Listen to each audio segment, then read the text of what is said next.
ಮತ್ತಾಯನ ಬರೆದ ಸುವಾರ್ತೆ 6ನೇ ಅಧ್ಯಾಯ 12ನೇ ವಾಕ್ಯಕ್ಕೆ ನಾವು ಸತ್ಯವೇದನೆ ತಿಳಿಸೋಣ. ನಮಗೆ ತಪ್ಪು ಮಾಡಿದವರನ್ನು ನಾವು ಕ್ಷಮಿಸಿದಂತೆ ನಮ್ಮ ತಪ್ಪುಗಳನ್ನು ಕ್ಷಮಿಸಿ. ಯಾರಿಗೆ ಹೇಳ್ತೀರಾ ಮಾತಿದು? ಯೇಸು ಸ್ವಾಮಿ ತನ್ನ ಶಿಷ್ಯರಿಗೆ ಹೇಳುತ್ತಿರುವ ಮಾತು. ಯಾವ ಸಂದರ್ಭದಲ್ಲಿ? ಪ್ರಾರ್ಥನೆಯನ್ನು ಕಳಿಸ್ಕೊಡು ಎಂಬುದಾಗಿ ಹೇಳುವ ಸಂದರ್ಭದಲ್ಲಿ ದೇವರು ಈ ವಾಕ್ಯಗಳನ್ನ ದೇವರು ಪ್ರಕಟಿಸ್ತಾ ಇದ್ದಾನೆ. ದೇವ್ರ ನಾಮಕ್ಕೆ ಸ್ತೋತ್ರ ಉಂಟಾಗಲಿ. ಪ್ರೀತಿ ಉಳ್ಳ ದೇವಚಂದ್ರೇ, ಯೇಸು ಸ್ವಾಮಿ ತನ್ನ ಪ್ರಾರ್ಥನೆಯನ್ನು ಕಲಿಸಿಕೊಡುವ ಸಂದರ್ಭದಲ್ಲಿ ಒಂದು ಅದ್ಭುತವಾದಂಥ ವಿಷಯಗಳನ್ನು ಆತನು ಮಾತನಾಡ್ತಾ ಇದ್ದಾನೆ. ಮೇಲಿಂದಲ್ಲಿ ನಾವು ನೋಡಿದ್ವಿ, ನೀವು ಪ್ರಾರ್ಥನೆ ಮಾಡಬೇಕಾದ್ರೆ ಯಾರಿಗೆ ಪ್ರಾರ್ಥನೆ ಮಾಡಬೇಕು? ಪರಲೋಕದಲ್ಲಿರುವ ತಂದೆಗೆ ನೀವು ಪ್ರಾರ್ಥಿಸ್ರಿ. ಯಾಕಂದ್ರೆ ಆತನ ನಾಮವು ಏನಾಗಿರಲಿ? ಪರಿಶುದ್ಧವಾಗಿ ಎಣಿಸಲ್ಪಡಲಿ ಮತ್ತು ಆತನ ರಾಜ್ಯವು ಬರಲಿ, ಆತನ ಚಿತ್ತವು ಪರಲೋಕದಲ್ಲಿ ನೆರವೇರುವ ಪ್ರಕಾರ, ಪರಲೋಕದಲ್ಲಿ ನೆರವೇರಿದ ಪ್ರಕಾರ ಭೂಲೋಕದಲ್ಲಿಯೂ ನೆರವೇರಲಿ, ಭೂಲೋಕದಲ್ಲಿಯೂ ಸಹ ನೆರವೇರಲಿ. ನಮ್ಮ ಅನುದಿನದ ಆಹಾರವನ್ನು ನೋಡ್ರಿ, ನೆಕ್ಸ್ಟ್ ಯೇಸು ಸ್ವಾಮಿ ಹೇಳ್ಕೊಟ್ರು, ಒಂದು ಪ್ರಾರ್ಥನೆ ಹೇಳ್ಕೊಟ್ರು, ಪರಲೋಕದ ಪ್ರಾರ್ಥನೆ. ಪರಲೋಕದಲ್ಲಿರುವ ತಂದೆಯು ಆತನ ನಾಮ ಪರಿಶುದ್ಧವೆಂದು ಎಣಿಸಲ್ಪಡಲಿ, ಆತನ ರಾಜ್ಯ ಬರಲಿ, ಚಿತ್ತವು ನೆರವೇರಲಿ. ಇದು ಒಂದು ಭಾಗವಾಯಿತು. ಇನ್ನೊಂದು ಭಾಗದಲ್ಲಿ ಭೂಲೋಕಕ್ಕೆ ಸಂಬಂಧಪಟ್ಟ ಹಾಗೆ ಇನ್ನೊಂದು ವಿಷಯಗಳನ್ನು ಸ್ವಾಮಿ ನಮಗೆ ಕಲಿಸ್ಕೊಟ್ರು. ಅದನ್ನ ಹೋದ ವಾರದಲ್ಲಿ ನಾವು ಅದನ್ನು ಧ್ಯಾನ ಮಾಡಿದ್ವಿ. ಏನಂತ ಹೇಳ್ತಿದೆ? ನಮ್ಮ ಅನುದಿನದ ಆಹಾರ, ನಮ್ಮ ದೈನಂದಿನದ ಆಹಾರವನ್ನು ಇವತ್ತು ನಮಗೆ ದಯಪಾಲಿಸು.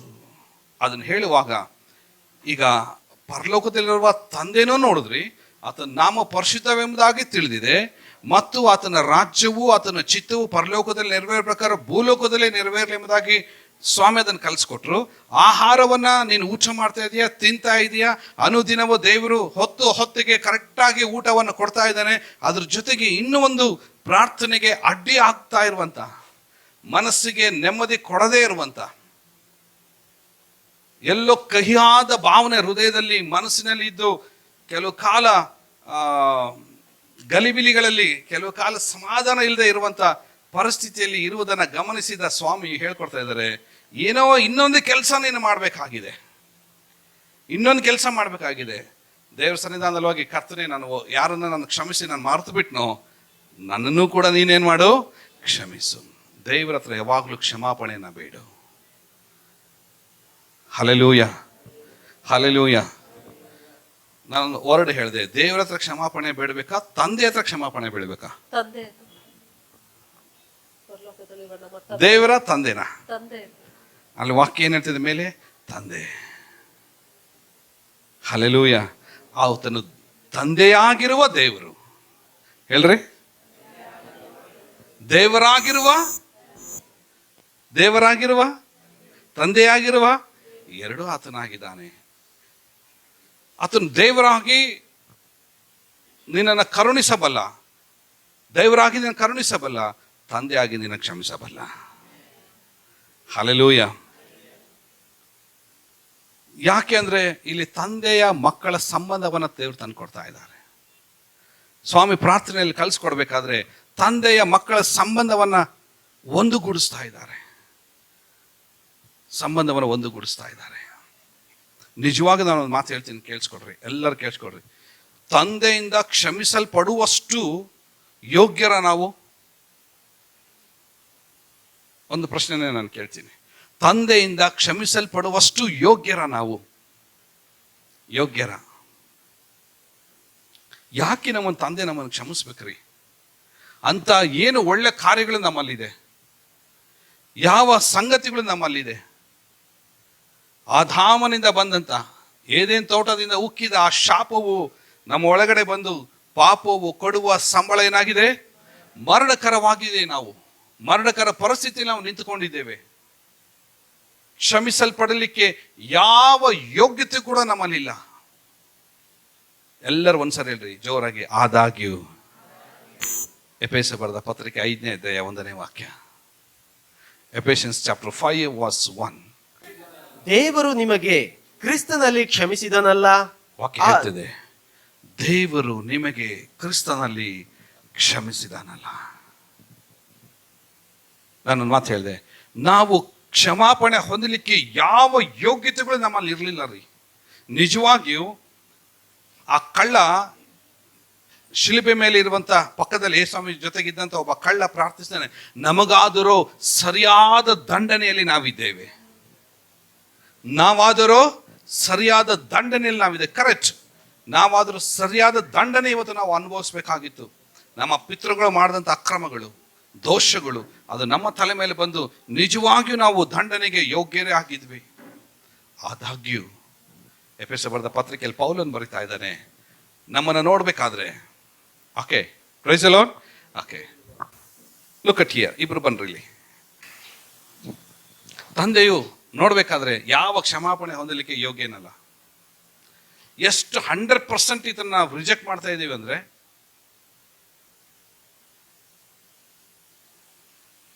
ದೇವರ ಕನಿಕರ ಹೊಂದಲಿಕ್ಕೆ, ದೇವರ ಪ್ರೀತಿ ಹೊಂದಲಿಕ್ಕೆ, ದೇವರ ಕ್ಷಮಾಪಣೆ ಹೊಂದಲಿಕ್ಕೆ ಯಾವ ಯೋಗ್ಯತೆಗಳು ಈತನಲ್ಲಿ ಇಲ್ದಾಗಿದ್ದಾಗ್ಯೂ ಸಹ, ಓಕೆ ಈ ಮನುಷ್ಯನು ಯಾರನ್ನ ಶರಣರಾಗ್ತಾ ಇದ್ದಾನೆ ಗೊತ್ತಾ?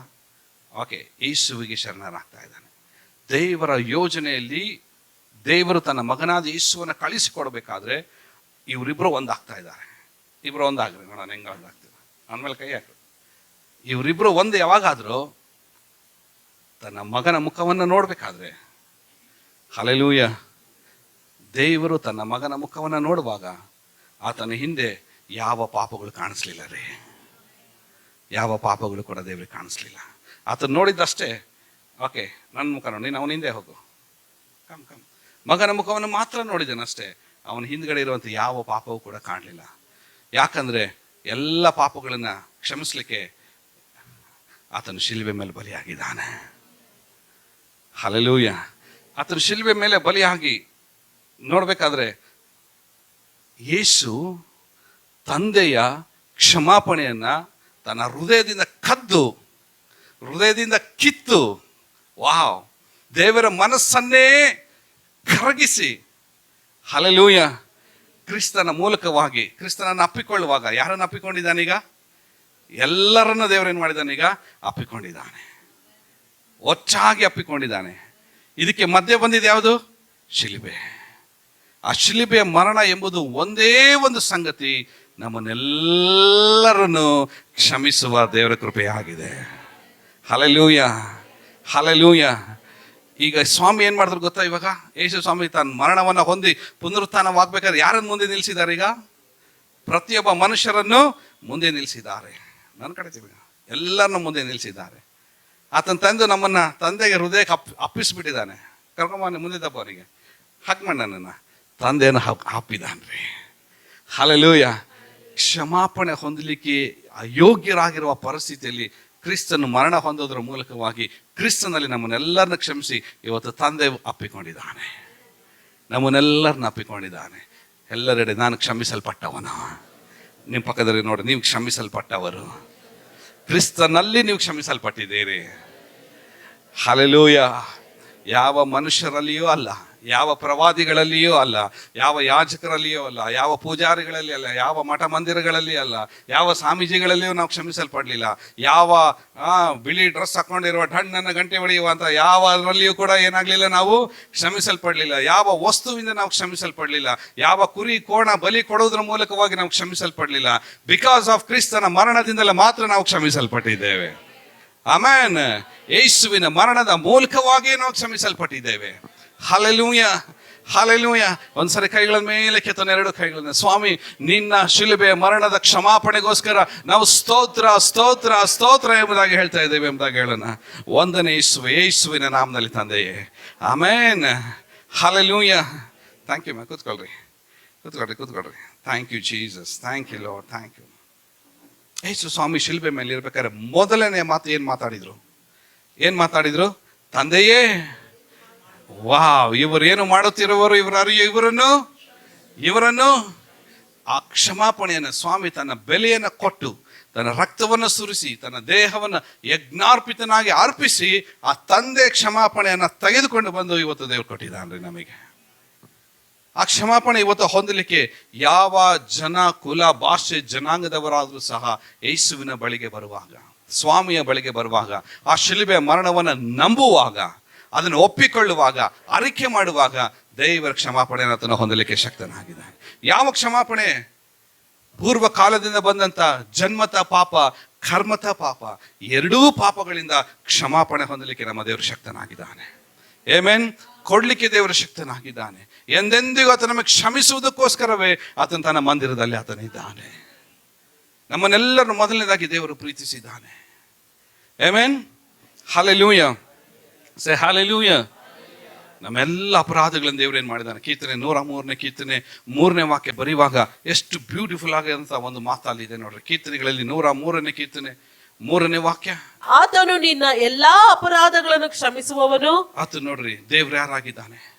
ನಮ್ಮ ಎಲ್ಲ ಅಪರಾಧಗಳು, ಒಂದ್ಸರಿ ಹೇಳ್ರಿ, ಎಲ್ಲ ಅಪರಾಧಗಳು, ಎಲ್ಲ ಅಪರಾಧಗಳು, ಎಲ್ಲರಿ ಜನ್ಮತ ಅಪರಾಧಗಳು, ಕರ್ಮತ ಅಪರಾಧಗಳು. ಎಂತ ಅಪರಾಧಗಳು? ಜನ್ಮದಿಂದ ಬಂದಿದ್ದು, ನಮ್ಮ ಕರ್ಮದಿಂದ ಬಂದ ಎಲ್ಲ ಅಪರಾಧಗಳನ್ನ ದೇವ್ರು ಯಾರಾಗಿದ್ದಾನೆ? ಕ್ಷಮಿಸುವವನಾಗಿದ್ದಾನೆ. ಯೇಸು ಸ್ವಾಮಿ ಪ್ರಾರ್ಥನೆ ಹೇಳ್ಕೊಡ್ತಾ ಇದ್ದಾರೆ, ಸ್ವಾಮಿ ನಾವು ಈ ತರ ತಪ್ಪುಗಳನ್ನು ಕ್ಷಮಿಸಿದ ಹಾಗೆ ನಮ್ಮ ತಪ್ಪುಗಳನ್ನು ಕ್ಷಮಿಸು. ನಮ್ಮ ತಪ್ಪುಗಳನ್ನು ಕ್ಷಮಿಸ್ಬೇಕಾದ್ರೆ ಆತ ನಿಜವಾಗಿಯೂ ತಂದೆಯಾಗಿ ಬರ್ಬೇಕ್ರಿ. ತಂದೆಯಾಗಿ ಬರಬೇಕು. ತಂದೆಯಾಗಿ ಮಾತ್ರ ಆತನು ಬರಲಿಕ್ಕೆ ಸಾಕು. ತಂದೆಯಾಗಿ ಬರುವಾಗಲೇ ಮಾತ್ರ ಆತನು ಕ್ಷಮಿಸುವ ದೇವರು ಆತನಾಗಿದ್ದಾನೆ. ಎಂತ ಏನನ್ನೆಲ್ಲ ಕ್ಷಮಿಸುವನಾಗಿದ್ದಾನೆ? ನಿನ್ನ ಎಲ್ಲಾ ಅಪರಾಧಗಳನ್ನು ಕ್ಷಮಿಸುವವನಾಗಿದ್ದಾನೆ. ಹಲ್ಲೆಲೂಯಾ. ನನ್ನ ನೋಡ್ರಿ ಎಲ್ಲರೂ, ಒಂದು ವೇಳೆ ಕೆಜಿ ಅಷ್ಟು ನಮ್ಮ ಅಪರಾಧಗಳಂತ ಅಂದು ಒಂದು ತೂಕದಲ್ಲಿ ಇಡೋಣ. ಕರೆಕ್ಟ್? ಕೆಜಿಗಳಷ್ಟು ಎಷ್ಟು ಆಗ್ತದೆ ಅದು? ನಮ್ಮ ತಂದೆ ತಾಯಿಗಳ ದೋಷ ಫಲ, ನಮ್ಮ ಕರ್ಮ ಫಲ ಎಲ್ಲವನ್ನ ತೆಗೆದುಕೊಂಡು ಒಂದು ತಕಡಿಯಲ್ಲಿ ಹಾಕೋಣ. ದೇವ್ರ ಮುಂದೆ, ಸ್ವಾಮಿ ಇಷ್ಟು ಅಪರಾಧ ಮಾಡಿದ್ದೇನೆ, ನನಗೆ ಹೆಂಗೆ ನೀನು ನ್ಯಾಯ ತೀರಿಸ್ತೆ ಎಂಬುದಾಗಿ ಕೇಳಿದ್ರೆ ಸ್ವಾಮಿ ಹೇಳಿದೇನು ಗೊತ್ತಾ? ಒಂದೇ ಒಂದು ಹನಿ ರಕ್ತ ಈ ಕಡೆ ಬೀಳ್ತದೆ ಅಷ್ಟೇ. 1 drop blood, the precious blood, sacrificed blood, Holi blood, ಪರಿಶುದ್ಧವಾದಂಥ ಯಜ್ಞ ಸಮರ್ಪಣೆಯಾದಂಥ ಒಂದು ಹನಿ ರಕ್ತ ಸಾಕ್ರಿ, ಅವೆಲ್ಲ ಪಾಪಗಳು ಶುದ್ಧವಾಗಿ ಹಿಮದ ಹಾಗೆ ಬೆಳ್ಳಗೆ ಮಾಡುವ ದೇವರಾತನಾಗಿದ್ದಾನೆ. ಆಮೇನ್. ನಮ್ಮ ದೋಷ ಫಲವನ್ನು ಎಷ್ಟು ದೂರ ತೆಗೆದಾಕ್ತಾನೆ ಅಂದ್ರೆ, ಪೂರ್ವಕ್ಕೂ ಪಶ್ಚಿಮಕ್ಕೂ ಎಷ್ಟು ದೂರವೋ ಅಷ್ಟು ದೂರ ನಮ್ಮ ಅಪರಾಧಗಳನ್ನು ದೇವರು ತೆಗೆದು ಹಾಕಿದ್ದಾನ್ರಿ.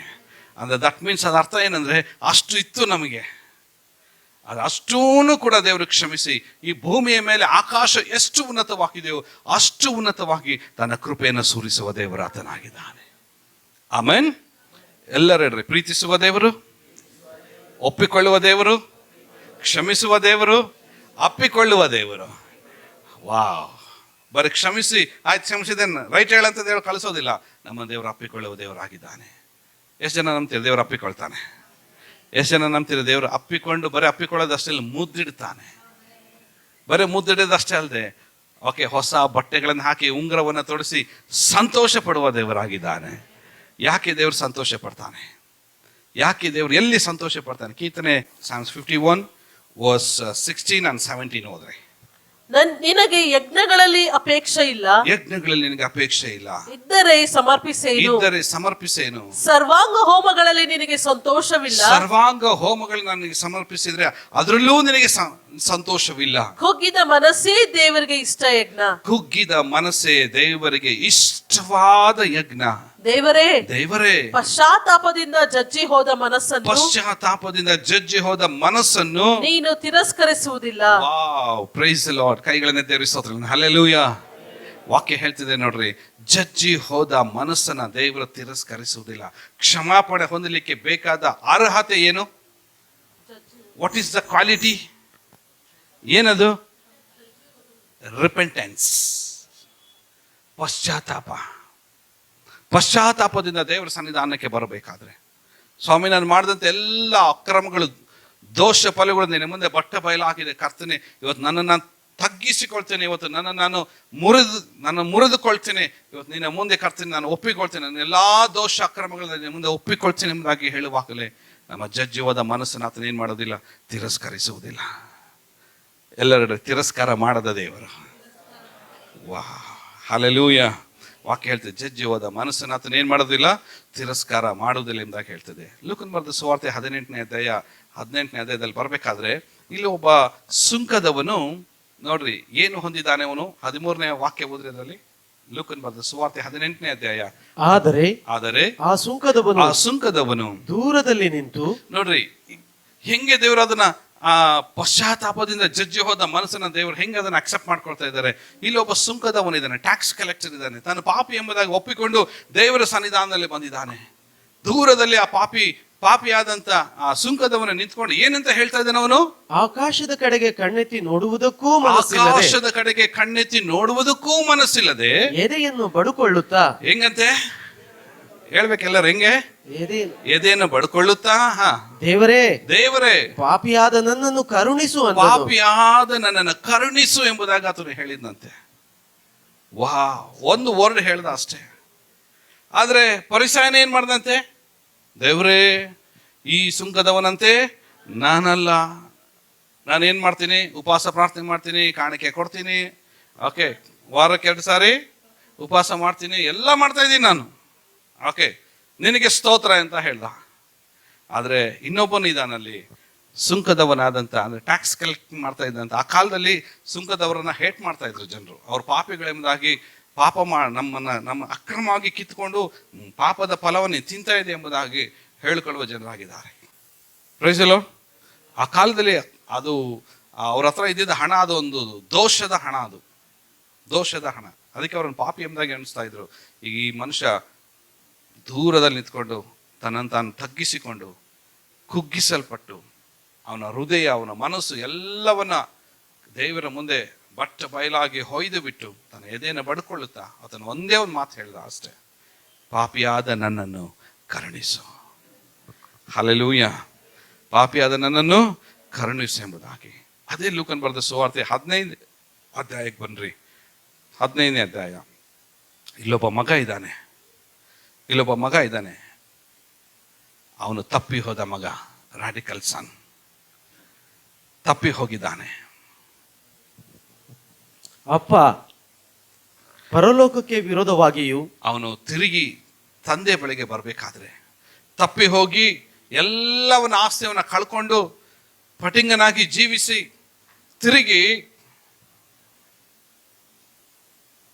ತಿರುಗಿ ತಂದೆ ಬಳಿಗೆ ಆತನು ಬರಬೇಕಾದ್ರೆ ಅವನು ಯೋಚನೆ ಮಾಡ್ದ,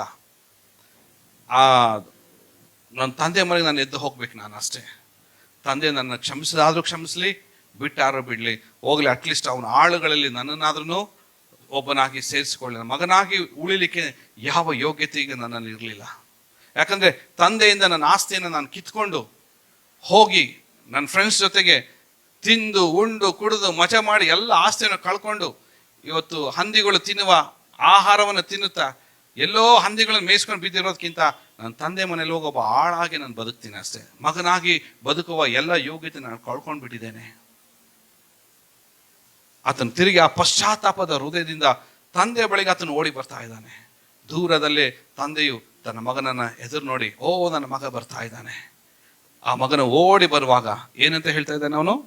ಅಪ್ಪ ಪರಲೋಕಕ್ಕೆ ವಿರೋಧವಾಗಿಯೂ. ವಾವ್, ಎಷ್ಟು ಚೆನ್ನಾಗಿ ಹೇಳ್ತಿದ್ದಾನೆ ನೋಡ್ರಿ ಅವನು. ಬರೀ ನಿನಗೆ ಮಾತ್ರ ಅಲ್ಲದೆ ಪರಲೋಕಕ್ಕೆ ವಿರುದ್ಧವಾಗಿಯೂ ನಿನ್ನ ಮುಂದೆಯೂ ಪಾಪ ಮಾಡಿದ್ದೇನೆ, ನಾನು ಪಾಪ ಮಾಡಿದ್ದೇನೆ. ಇನ್ನು ನಾನು ನಿನ್ನ ಮಗನೆನಿಸಿಕೊಳ್ಳುವುದಕ್ಕೆ ಯೋಗ್ಯನಲ್ಲ. ನೋಡ್ರಿ, ಆ ಸ್ಥಾನವನ್ನು ನಾನು ಕಳ್ಕೊಂಡಿದ್ದೇನೆ. ಮಗನೆನಿಸಿಕೊಳ್ಳುವುದಕ್ಕೆ ನಾನು ಯೋಗ್ಯನಲ್ಲ.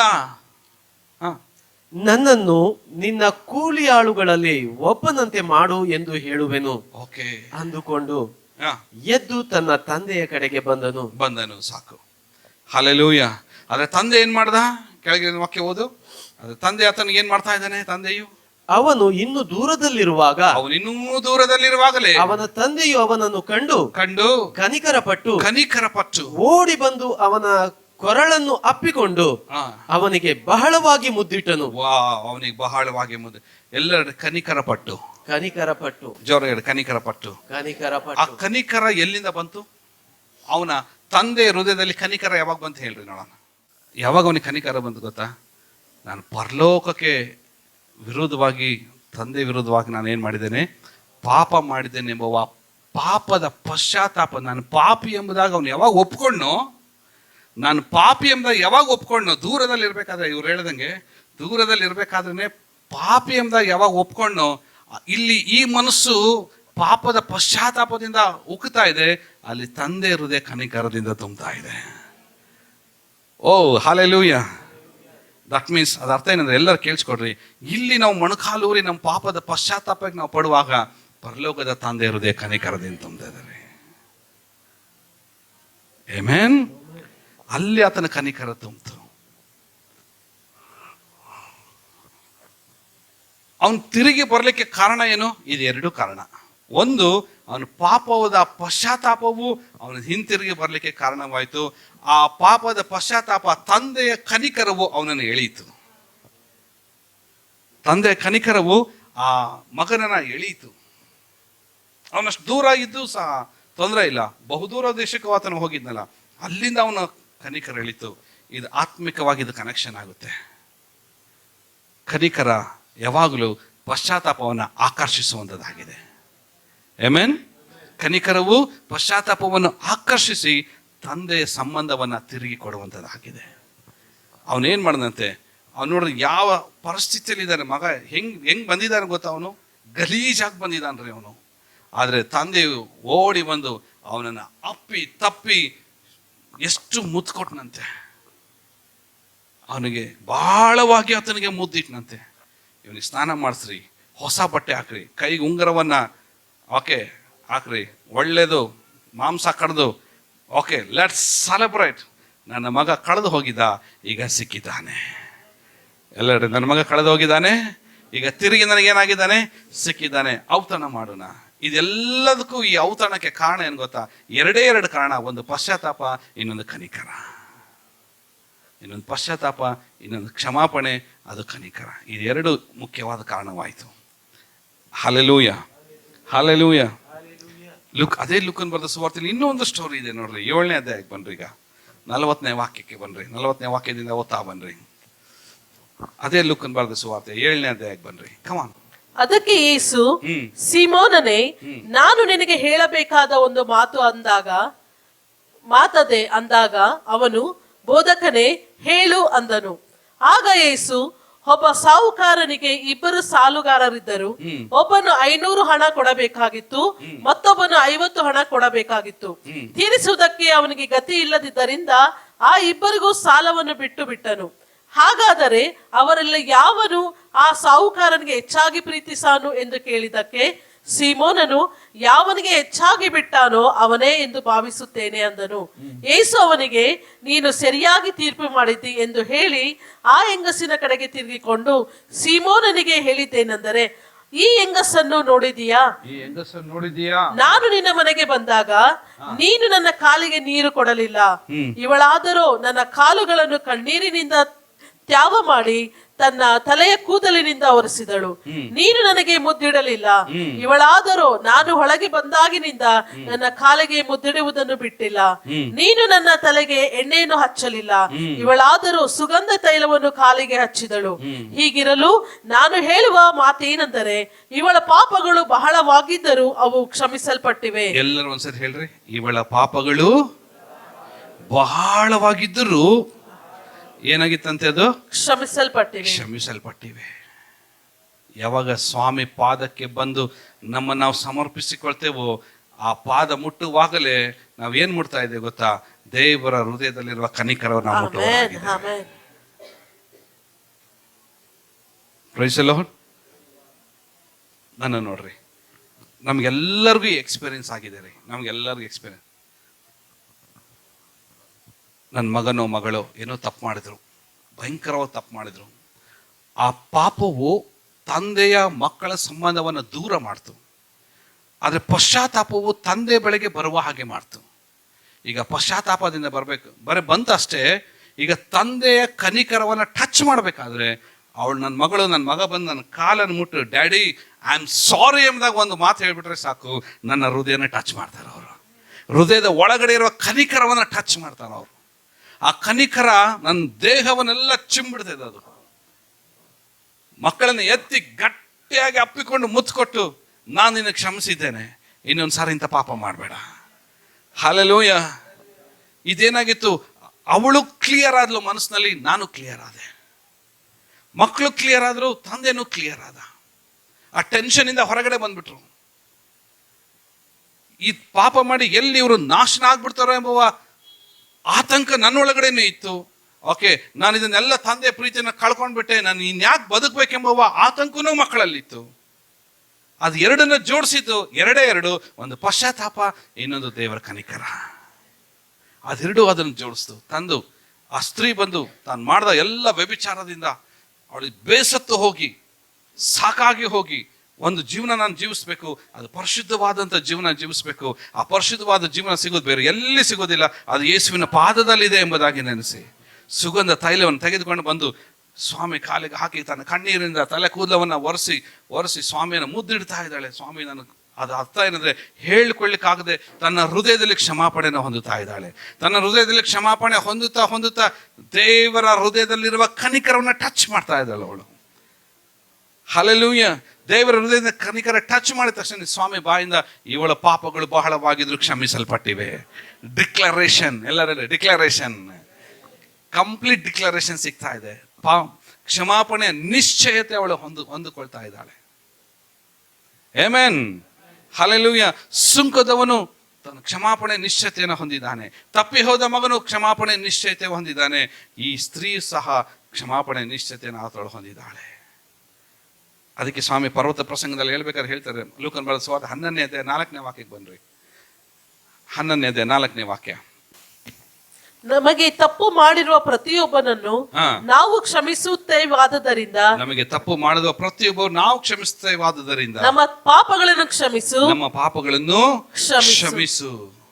ಆಮೆನ್. ಲೂಕ ಅದೇ 17ನೇ ಅಧ್ಯಾಯ ವಾಕ್ಯ. ಅವನು ದಿನಕ್ಕೆ 7 ಸಾರಿ ನಿನಗೆ ತಪ್ಪು ಮಾಡಿ 7 ಸಾರಿಯೂ ನಿನ್ನ ಕಡೆಗೆ ತಿರುಗಿಕೊಂಡು ನನಗೆ ಪಶ್ಚಾತ್ತಾಪವಾಯಿತು ಎಂದು ಹೇಳಿದರೆ ಅವನಿಗೆ ಕ್ಷಮಿಸು ಎಂದು ಹೇಳಿದನು. ಅವನಿಗೆ ಕ್ಷಮಿಸು. ಈಗ ದೇವರು ನಮ್ಮನ್ನು ಕ್ಷಮಿಸಬೇಕಾದ್ರೆ ನಾವೇನ್ ಮಾಡ್ಬೇಕಾಗಿದೆ? What we should do? ನಾವೇನ್ ಮಾಡ್ಬೇಕಾಗಿದೆ ಹೇಳ್ರಿ? ನಾವೇನ್ ಮಾಡ್ಬೇಕಾಗಿದೆ? ನಾವು ಕೂಡ ಏನ್ ಮಾಡ್ಬೇಕಾಗಿದೆ? ನಾವು ಕೂಡ ಕ್ಷಮಿಸಬೇಕಾಗಿದೆ. ಅಬ್ರಹಾಮನು ತಾನು ಹೊಂದಿದ ಎಲ್ಲ ಆಸ್ತಿಯಲ್ಲಿ ಆತನು ಇರಬೇಕಾದ್ರೆ ಲೋಟನು ಸಹ ಆತನ ಸಂಗಡ ಬಂದ. ಲೋಟನು ಸಹ ಐಶ್ವರ್ಯವಂತನಾದ. ಆದರೆ ಅಬ್ರಹಾಮನಿಂದ ಲೋಟನು ನೀನ್ ಸಾವಾಸನೆ ಬೇಡ ಅಂತ ಹೇಳಿ ಡಿಪಾರ್ಟ್ ಆಗಿ ಎಲ್ಲಿ ಹೋದಂತೆ ಅವನು ಸೊದೋಮ್ ಗೊಮೋರಗಳ ಪಟ್ಟಣ ಕಡೆಗೆ ಆತನು ಹೋಗಿ ಜೀವಿಸಿದ. ಈಗ ದೇವರು ಹೇಳ್ತಾ ಇದ್ದಾರೆ, ಅಬ್ರಹಾಮನೇ, ನಿನ್ನ ತಮ್ಮನ ಮಗನ ಹೋಗಿದ್ದಕ್ಕೆ ನೀನು ಏನು ಮನಸ್ಸಿಗೆ ವ್ಯಥೆ ಮಾಡ್ಕೊಳ್ಬೇಡ. ಹೋಗು, ನೀನೆಷ್ಟು ದೂರ ನಡೀತೀಯೋ, ಉತ್ತರ, ಪೂರ್ವ, ಪಶ್ಚಿಮ, ಉತ್ತರ, ದಕ್ಷಿಣ, ನೀನು ಎಲ್ಲೆಲ್ಲಿ ನಡೀತೀಯೋ ಅದನ್ನೆಲ್ಲ ನಾನು ನಿನಗೆ ಕೊಟ್ಬಿಟ್ಟಿದ್ದೇನೆ. ಹಲ್ಲೆಲೂಯಾ. ದೇವ್ರು ಹೇಳಿದ್ರು, ಎಲ್ಲವೂ ನಾನು ಕೊಟ್ಬಿಟ್ಟಿದ್ದೇನೆ. ಅದೇ ಸ್ವಲ್ಪ ಸಮಯದಲ್ಲಿ ಏನಾಯ್ತು ಗೊತ್ತಾ? ಅನ್ಯ ದೇಶದ ಜನರು ಬಂದು ಲೋಟನನ್ನು, ಅವನು ಇರುವ ಎಲ್ಲ ಆಸ್ತಿ ಸಮೇತವಾಗಿ ಹಿಡ್ಕೊಂಡು ಹೋಗ್ಬಿಟ್ರು. ಈ ವಿಷಯ ಅಬ್ರಹಾಮನಿಗೆ ಗೊತ್ತಾಯ್ತು. ಓ, ನನ್ನ ತಮ್ಮನ ಮಗನ ಆಸ್ತಿ ಎಲ್ಲ ತೆಗೆದುಕೊಂಡು ಹೋಗಿ ಅವನ ಜನರೆಲ್ಲರೂ ಹಿಡ್ಕೊಂಡು ಹೋಗಿದ್ದಾರೆ ಎಂಬುದಾಗಿ. ತನ್ನ ಜೊತೆಲಿದ್ದಂಥ 300 ಜನ, ಯಾರವರು? ಕತ್ತಿಯನ್ನು ತೆಗೆದು ಅಬ್ರಹಾಮನಿಗೋಸ್ಕರ ಫೈಟ್ ಮಾಡುವಂಥ ಜನರನ್ನು ಕರ್ಕೊಂಡು ಹೋಗಿ ಅವ್ರನ್ನ ಎಲ್ಲರನ್ನೂ ಹೊಡೆದು ಲೋಟನನ್ನು ತಿರುಗಿ ವಾಪಸ್ ಸೇಫ್ ಆಗಿ ಅವರನ್ನು ಕರ್ಕೊಂಡು ಬಂದಿದ್ದಾನೆ. ಕರ್ಕೊಂಡು ಬಂದು ಒಂದು ನಯಾ ಪೈಸೆ ಕೂಡ ಆತನಿಂದ ತೆಗೆದುಕೊಳ್ಳಿಲ್ಲ, ಒಂದು ಪೈಸಾ ಕೂಡ ತೆಗೆದುಕೊಳ್ಳಿಲ್ಲ. ಎಲ್ಲವನ್ನ ತೆಗೆದುಕೊಂಡು ಬಂದು ಆತನಿಗೆ ಸೇಫ್ ಆಗಿ ಇಟ್ಟಿದ್ದಾನೆ. ನನಗೆ ಹೇಳ್ರಿ, ಇಲ್ಲಿ ಏನ್ ಕಾರಣವಾಗಿತ್ತು? ಅಬ್ರಹಾಮ ಯಾಕೆ ಹೋಗ್ಬೇಕಾಗಿತ್ತು? ಅಬ್ರಹಾಮನ ಆಸ್ತಿಯಲ್ಲಿ ಅವನೂ ಐಶ್ವರ್ಯವಂತನಾಗಿ ಅಬ್ರಹಾಮನಿಂದ ದೂರವಾಗಿ ಹೋಗಿದ್ದಾನೆ.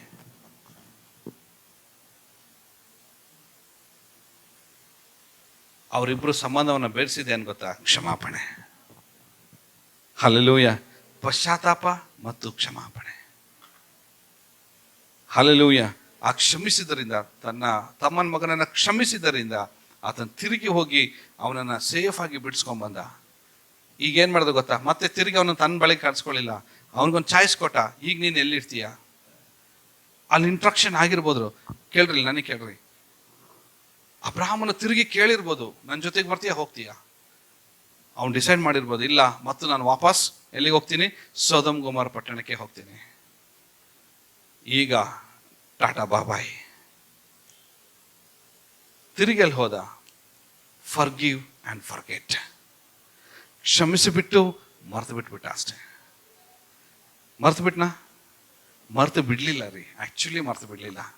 ಆ ಪಟ್ಟಣವನ್ನು ಹಾಳು ಮಾಡಲಿಕ್ಕೆ ದೇವದೂತರು ಬರಬೇಕಾದ್ರೆ ಲೋಟನನ್ನು ನೆನೆಸಿ ದೇವದೂತರ ಜೊತೆಗೆ ವಾಗ್ವಾದ ಮಾಡ್ತಾ ಇದ್ದಾನೆ ಅಬ್ರಹಾಮನು. ಸ್ವಾಮಿ ಒಂದು 50 ಜನ ನೀತಿವಂತರಿದ್ರೆ, 10 ಜನ ನೀತಿವಂತರಿದ್ರೆ, 5 ಜನ ನೀತಿವಂತರಿದ್ರೆ, 2 ನೀತಿವಂತರಿದ್ರೆ, ಇನ್ನು ಸ್ವಲ್ಪ ಹೋಗಿ ಮುಂದೆ ಬಿಟ್ಟಿದ್ರೆ ಒಬ್ಬನಾದ್ರೂ ನೀತಿವಂತರಿದ್ರೆ ಅಂತ ಕೇಳ್ಬಿಡ್ತಿದ್ದ ಅವನು. ಆ ಪಟ್ಟಣವನ್ನು ನೀನು ಉಳಿಸು. ಅವ್ರು ಹಾಗೆ ಹೋಗ್ಬಿಡ್ತಾರೆ. ಆಯ್ತು, ಅಲ್ಲಿ ಯಾರಾದ್ರೂ ನೀತಿವಂತರಿದ್ರೆ ನಾನು ಉಳಿಸ್ತೀನಿ ಆ ಪಟ್ಟಣ. ಅಲ್ಲಿ ಹೋಗಿ ನೋಡಿದ್ರೆ ಯಾರು ನೀತಿವಂತರು ಇರಲಿಲ್ಲ ರೀ. ಅಬ್ರಹಾಮನ ಕ್ಷಮಾಪಣೆಯ, ಎಲ್ಲರೂ ಕೇಳಿಸ್ಕೊಡ್ರಿ, ಅಬ್ರಹಾಮನ ಕ್ಷಮಾಪಣೆಯ ಒಂದೇ ಒಂದು ಸಂಗತಿ ಲೋಟನನ್ನು ಹೊರಗೆ ತಂದಿತ್ತು. ಅಬ್ರಹಾಮನ ಕ್ಷಮಾಪಣೆ, ಅಬ್ರಹಾಮನು ಲೋಟನನ್ನು ಸಂಪೂರ್ಣವಾಗಿ ಕ್ಷಮಿಸಿದ್ದರಿಂದ ಒಂದು ದೊಡ್ಡ ನಾಶನದಿಂದ ಲೋಟನ ತಪ್ಪಿಸಿಕೊಂಡನು. ಲೋಟನ ಎಂಟೈರ್ ಫ್ಯಾಮಿಲಿಗೆ ದೇವರ ಕನಿಕರ ಸಿಕ್ತು ಅಲ್ಲಿ. ಆದರೆ ಲೋಟನ ಹೆಂಡತಿ ಅದನ್ನು ತಪ್ಪಿಸ್ಕೊಂಡ್ಲು. ಹಿಂದೆ ತಿರುಗಿ ನೋಡಿ ಉಪ್ಪಿನ ಕಂಬ ಹೋಗ್ಬಿಟ್ಲು. ಅಲ್ಲಿ ತಪ್ಪಿಸ್ಕೊಂಡು ಅವರು ಒಂದು ಬೆಟ್ಟದಲ್ಲಿ ಹೋಗಿ, ಒಂದು ಗವಿಯಲ್ಲಿ ಹೋಗಿ ಅವರು ಅಲ್ಲಿ ವಾಸ ಮಾಡಬೇಕಾಯ್ತು. ಒಂದು ಕ್ಷಮಾಪಣೆ ಅವರಿಗೆ ಸಿಕ್ತ್ರಿ. ಆದರೆ ಸೊದೋಮಿನ ಒಂದು ಶಾಪ ಅವರನ್ನು ಆಳ್ತಾ ಇದ್ದರಿಂದ 2 ಶಾಪಕರವಾದ ಸಂತತಿಗೆ ಜನ್ಮ ಕೊಡಬೇಕಾಯ್ತು. ಮೋವಾಬರು, ಅಮ್ಮೋನಿಯರು ಅವರ ಮೂಲಕವಾಗಿ ಒಂದು ದೊಡ್ಡ ತಂದೆಯಿಂದ ಹುಟ್ಟಿದಂಥ ಒಂದು ಸಂತತಿಯಾಗಿ ಅವರು ಹೊರ ಬರಬೇಕಾಯಿತು. ಬಟ್ ಅವನ ಜೀವ ಉಳಿದಿದ್ದು ಎಲ್ಲಿಂದ ಗೊತ್ತಾ? ಅಬ್ರಹಾಮನ ಕ್ಷಮಾಪಣೆಯಿಂದ.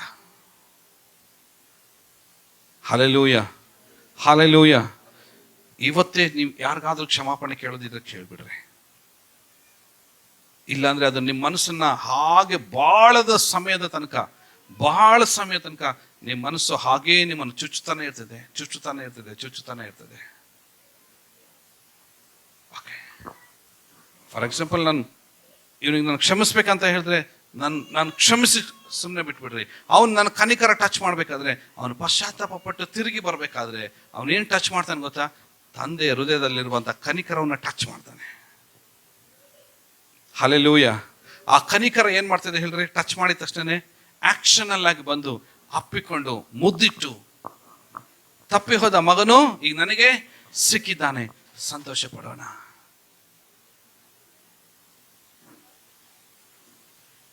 ಇಲ್ಲೊಂದು ಎಚ್ಚರಿಕೆ ಮಾತು ನಾನು ಹೇಳ್ತೀನಿ ನೋಡ್ರಿ. ಆ ತಪ್ಪಿ ಹೋದ ಮಗನ ಸಾಮ್ಯದ ಒಂದು ಎಚ್ಚರಿಕೆ ಮಾತನ್ನು ಹೇಳ್ತೀನಿ.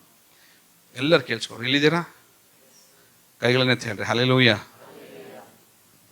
ಒಂದು ವಿಷಯನ ನಾನು ನಿಮಗೆ ಟಚ್ ಮಾಡ್ತೀನಿ ನೋಡ್ರಿ. ತಪ್ಪಿ ಹೋದ ಮಗನು ತಿರುಗಿ ತಂದೆ ಬಳಿಗೆ ಬರಬೇಕಾದ್ರೆ ತನ್ನ ಮಗನ ಸ್ಥಾನವನ್ನು ಉಳಿಸ್ಕೊಂಡ. ಆದರೆ ತನಗಿದ್ದ ಆಸ್ತಿನೆಲ್ಲ ಏನ್ ಮಾಡ್ದವನು? ಕಳ್ಕೊಂಡ. ನಾವು ಪಶ್ಚಾತ್ತಾಪ ಪಟ್ಟು ತಿರುಗಿ ನಾವು ತಂದೆ ಬಳಿಗೆ ನಾವು ಬರೋದಾಗಿದ್ರೆ ನಮ್ಮ ಸ್ಥಾನವನ್ನ ಉಳಿಸ್ಕೊಂತೀವಿ. ನಮ್ಮ ಮೇಲಿದ್ದ ಒಂದು ಸತಿ ಆ ಅನಾಯಿಂಟಿಂಗ್ ನಾವು ಕಳ್ಕೊಂಡಿರ್ತೀವಿ, ಅಭಿಷೇಕ ಕಳ್ಕೊಂಡಿರ್ತೀವಿ. ಈಗ ತಂದೆ ಹತ್ರ ಏನೂ ಇಲ್ಲ ತಿರುಗಿ ತನ್ನ ಮಗನಿಗೆ ಕೊಡ್ಲಿಕ್ಕೆ. ಯಾಕಂದ್ರೆ ಇದೆ, ಅದು ಯಾರಿಗೆ ಸಂಬಂಧಪಟ್ಟಿದ್ದು? ದೊಡ್ಡ ಮಗನಿಗೆ ಸಂಬಂಧಪಟ್ಟಿದ್ದು. ಅದು ಅವನಿಗೆ ಬರ್ಬೇಕಾಗಿರೋದು ಎಲ್ಲವನ್ನೂ ತೆಗೆದುಕೊಂಡು ಹೋಗ್ಬಿಟ್ಟಿದ್ದಾನೆ. ಅದ್ರ ತಿರುಗಿ ಮಗನ ಸ್ಥಾನ ಸಿಕ್ತು, ಆದರೆ ತನ್ನ ಸ್ವಾಸ್ಥ್ಯ ಆತನಿಗೆ ಸಿಗ್ಲಿಲ್ಲ. ಒಂದು ವೇಳೆ ನಾವು ಪಶ್ಚಾತ್ತಾಪ ಪಟ್ಟು ದೇವರ ಸ್ಥಾನದಿಂದ ಅಲ್ಲಿ ಬರಬೇಕಾದ್ರೆ ನಮ್ಮ ಸ್ಥಾನ ನಮಗೆ ಸಿಗ್ಬೋದು, ಆದರೆ ನಮ್ಮ ಅಭಿಷೇಕ ನಮಗೆ ಸಿಕ್ಕೋದಿಲ್ರಿ. ಅಭಿಷೇಕವನ್ನ ನಾವು ಪಶ್ಚಾತ್ತಾಪದಿಂದ ಪಟ್ಟು ಪಟ್ಟು ಪಟ್ಟು ದೇವರಿಂದ ಕನಿಕರ ಹೊಂದಿ ಮತ್ತೆ ನಾವು ಅದನ್ನು ತಿರುಗಿ ನಾವು ಏನ್ ಮಾಡ್ಬೇಕು? ಸಂಪಾದಿಸ್ಕೊಳ್ಬೋದು. ಮಗ ಬೇಕಾದ್ರೆ ತನ್ನ ಆಸ್ತಿಯನ್ನು ಈಗ ಏನ್ ಮಾಡ್ಬೇಕು? ಅವನು ಓನಾಗಿ ಅವನಿಗೆ ಏನ್ ಮಾಡ್ಬೇಕು? ಸಂಪಾದನೆ. ಅವನು ದುಡಿಬೇಕೀಗ. ಅವನು ದುಡಿದು ತನ್ನ ಆಸ್ತಿಯನ್ನು ಅವನು ಉಳಿಸ್ಕೊಳ್ಬೇಕು. ಈಗ ತಿರುಗಿ ನಮ್ಮ ಅನಾಯಿಂಟಿಂಗ್ನ, ನಮ್ಮ ಅಭಿಷೇಕವನ್ನ, ನಮ್ಮ ತಲಾಂತುಗಳನ್ನ ಮತ್ತೆ ತಿರುಗಿ ನಾವು ಹೊಂದ್ಕೊಳ್ತಾ ಹೋಗ್ಬೇಕು ನಾವು. ಅಂದ್ರೆ ಈ ಪಾಪ ಅನ್ನೋದು ಎಷ್ಟು ಕೆಟ್ಟದಿದೆ ನೋಡ್ರಿ. ಈ ಸಿನ್ ಅನ್ನೋದು ಎಷ್ಟು ಕೆಟ್ಟದಾಗಿದೆ ಅಂದ್ರೆ ನಮ್ಮನ್ನ ದೇವರಿಂದಲೂ, ಅಭಿಷೇಕದಿಂದಲೂ, ತಲಾಂತುಗಳಿಂದಲೂ, ದೇವರ ಕನಿಕರದಿಂದಲೂ ನಮ್ಮನ್ನು ದೂರ ತೆಗೆದುಕೊಳ್ಳುವಂಥದ್ದಾಗಿದೆ. ಆಮೇನ್. ಆದರೆ ಪಶ್ಚಾತ್ತಾಪ ಅನ್ನೋದು ತಿರುಗಿ ನಮ್ಮನ್ನ ಒಂದುಗೂಡಿಸುವಂಥದ್ದಾಗಿದೆ. ಬ್ಯೂಟಿಫುಲ್. ಯೇಸು ಸ್ವಾಮಿ ಪ್ರಾರ್ಥನೆಯಲ್ಲಿ ಏನಂತ ಹೇಳ್ಕೊಡ್ತಾ ಇದ್ದಾರೆ? ಏನು ಹೇಳ್ಕೊಡ್ತಾ ಇದ್ದಾರೆ ದೇವರು? ನಮಗೆ ತಪ್ಪು ಮಾಡಿದವರನ್ನು ನಾವು ಕ್ಷಮಿಸಿದಂತೆ ನಮ್ಮ ತಪ್ಪುಗಳನ್ನು ಕ್ಷಮಿಸು. ಅದ ಅರ್ಥ ಏನಂದ್ರೆ, ನೀನು ದೇವ್ರ ಸನ್ನಿಧಾನದಲ್ಲಿ ಯಾವಾಗೆಲ್ಲ ಬರ್ತೀಯೋ ಅವಾಗ ಪಾಪಿ ಎಂಬುದ ನೀನು ಒಪ್ಪಿಕೋ. ಆಮೇನ್. ನಮ್ಮ ತಪ್ಪುಗಳನ್ನು ನೀನು ಕ್ಷಮಿಸಿ ಎಂಬುದಾಗಿ ಯಾವಾಗಲೂ ನೀನು ಬೇಡ್ತಾ ಹೋಗು. ದೇವ್ರು ನಮ್ಮನ್ನು ಕ್ಷಮಿಸುವ ದೇವರಾಗಿದ್ದಾನೆ. ಎಷ್ಟು ಚೆನ್ನಾಗಿ ಪ್ರಾರ್ಥನೆ ಹೇಳಿಕೊಟ್ರು. ಈಗ ಹೇಳ್ರಿ, ಪರಲೋಕದಲ್ಲಿರುವ ನಮ್ಮ ತಂದೆಯೇ, ನಿನ್ನ ನಾಮವು ಪರಿಶುದ್ಧವೆಂದು ಎಣಿಸಲು, ನಿನ್ನ ರಾಜ್ಯವು ನಿನ್ನ ಚಿತ್ತವು ಪರಲೋಕದಲ್ಲಿ ನೆರವೇರು ಪ್ರಕಾರ ಭೂಲೋಕದಲ್ಲಿಯೂ ನೆರವೇರು. ನಮ್ಮ ಅನುದಿನದ ಆಹಾರವನ್ನು ಇವತ್ತು ನಮಗೆ ದಯಪಾಲಿಸು. ನಮಗೆ ತಪ್ಪು ಮಾಡಿದವರನ್ನು ನಾವು ಕ್ಷಮಿಸಿದಂತೆ ನಮ್ಮ ತಪ್ಪುಗಳನ್ನು ಕ್ಷಮಿಸು. ನಮ್ಮ ತಪ್ಪುಗಳನ್ನು ಕ್ಷಮಿಸು. ನಮ್ಮ ತಪ್ಪುಗಳನ್ನು ಕ್ಷಮಿಸು. ವಾ, ಎಷ್ಟು ಬ್ಯೂಟಿಫುಲ್ ಆಗಿದೆ ನೋಡಿ. ಅದನ್ನು ಅರ್ಥ ಮಾಡಿಕೊಂಡು ಅದನ್ನು ಧ್ಯಾನ ಮಾಡಿ ನಾವು ಪ್ರಾರ್ಥಿಸಲಿಕ್ಕೆ ಎಷ್ಟು ಶಕ್ತಿ ಇದೆ ಅದರಲ್ಲಿ. ಆಮೇನ್. ಕೈಗಳನ್ನು ದೇವರಿಗೆ ಸ್ತೋತ್ರಗಳನ್ನು. ಹಲ್ಲೆಲೂಯಾ. ಜಜ್ಜಿ ಹೋದ ಮನಸ್ಸನ್ನು ಅದನ್ನು ಎಂದಿಗೂ ಏನು ಮಾಡೋದಿಲ್ಲ, ತಿರಸ್ಕರಿಸೋದಿಲ್ಲ. ಆ ಜಜ್ಜಿ ಹೋದ ಮನಸ್ಸಿಂದ ಎದ್ದು ನಿಂತ್ಕೊಳ್ಳೋಣ. ನಿಂತ್ಕೊಂಡು